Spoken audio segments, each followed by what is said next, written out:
Everybody, welcome to this channel. Today I'm going to show you how to share your location to one person on Snapchat. For that, you have to follow my instructions very carefully. First of all, you need to search for map to know your location.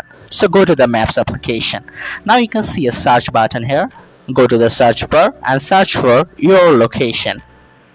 Okay, so you have to click on your first suggestion. Okay, so you can see the location of myself has been shown here. Now you can see a share button here. Click share button.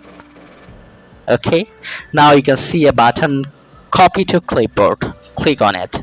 So the location has been copied. After that, go to your Snapchat application, enter into your message section, go to that particular message.